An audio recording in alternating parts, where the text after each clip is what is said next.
umugani wa Esope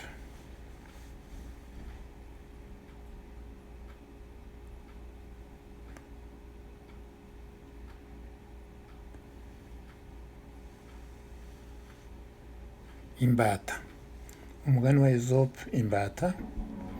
Hari igihe hashize igihe kirekire cyane abantu benshi bigeze bagirwa imbata kuri iyi si. Abenshi babaga ari imbata ziturutse muri Afurika. Ubwo rero hari imwe muri izo mbata yitwaga Esope muri zo. Nubwo Esope atashoboraga gusoma no kwandika, yari afite impano yo kuvuga ibitekerezo biherereye ku nyamaswa, kandi abantu bakivanamwo inyigisho zibafasha. Ibyo bitekerezo tubizi nk'imigani. Nyamara shebuja wari umukire uturuka mu Bugiriki ntabwo yari yishimiye Esope. Icyatumaga shebuja atamwishimiye ni uko yatekerezaga ko abandi bagaragu bashobora gutekereza ko Esope amurusha ubwenge.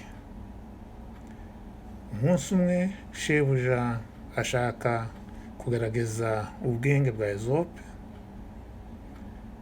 aramuhamagara mu biro bye ku cyicaro cye, aramubwira ati, Esope, mbwira impamvu imwe gusa rukumbi nyayo igomba gutuma nkureka ukaba umudendezo, ntube imbata. Esope aramusubiza ati,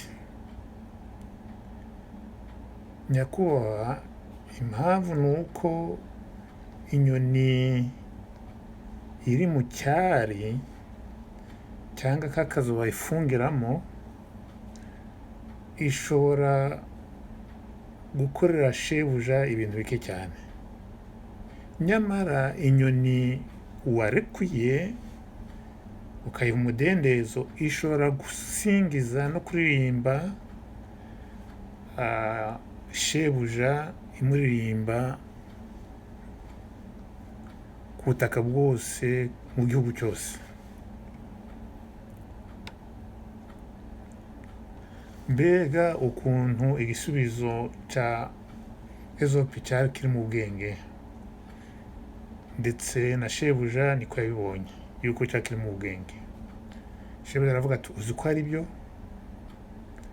nshobora kumugira umudendezo cyangwa kumurekura simugira imbata, ndetse nkamujyana ibwami.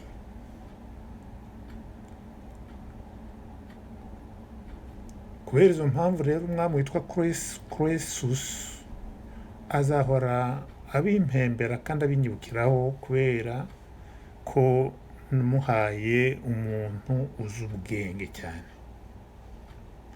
Nuko Esope bamujyana ku mwami witwa Croesus,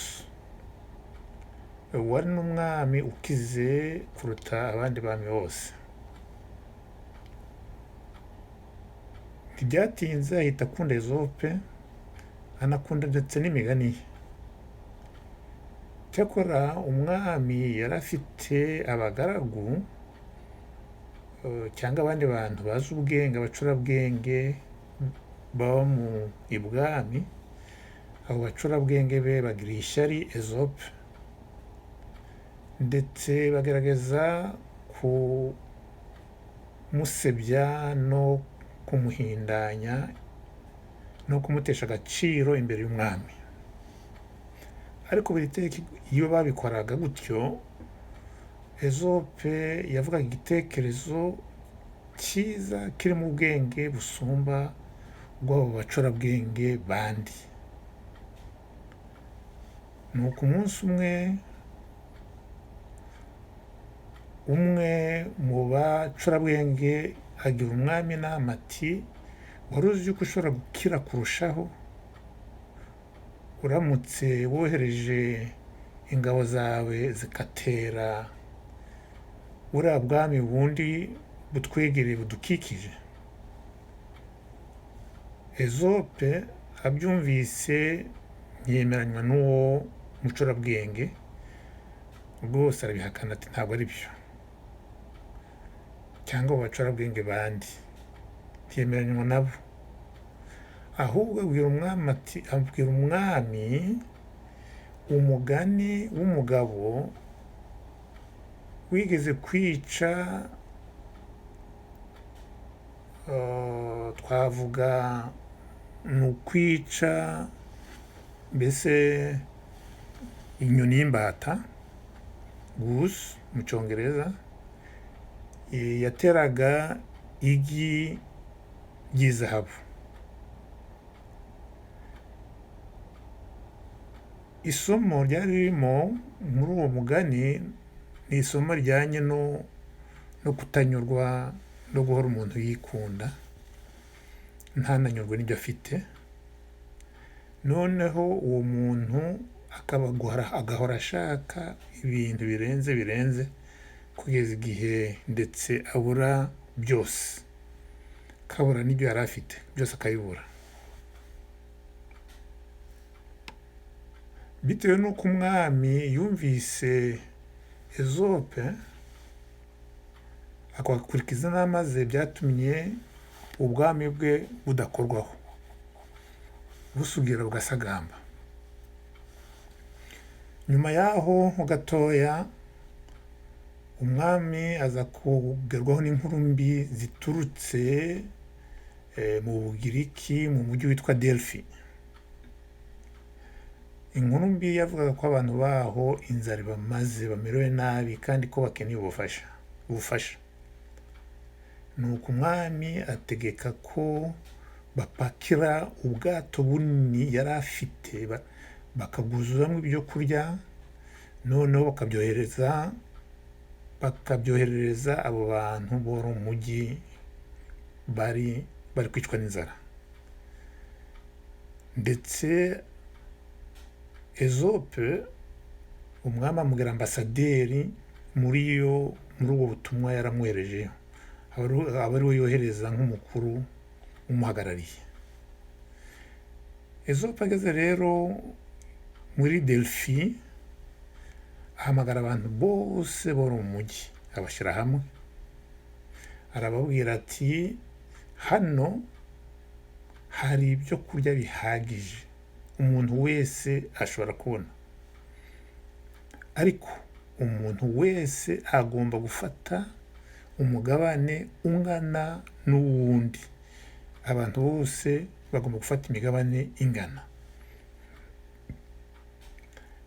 Nyamara bamwe mu bantu bashatse byinshi kurushaho ndetse banafata byinshi kurushaho wa mugabane yari yavuze buri muntu wese ashobora gufata. Nuko nibwo abantu bigaragambije,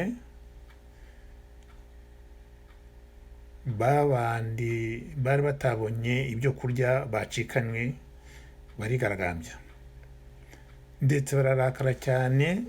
Icyakurikiyeho nuko bafashe Ezope,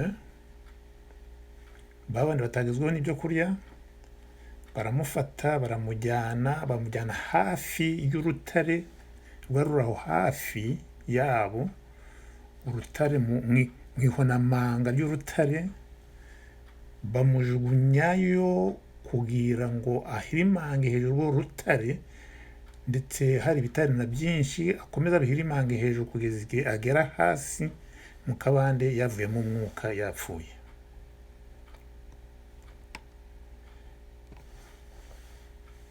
Iyi nkuru mbi rero igeze ibwami,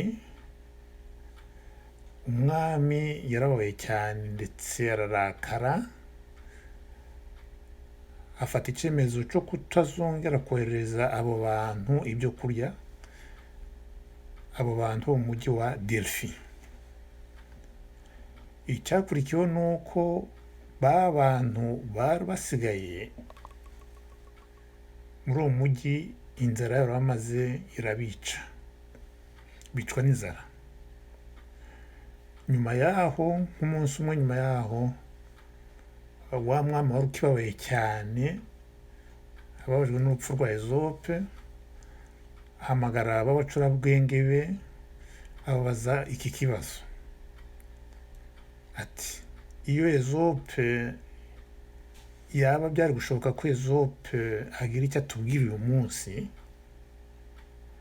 ni irihe somo, ni iyihe nyigisho ari kutwigisha ashingiye kuri ibi byabaye biteye agahinda kandi biteye ubwoba?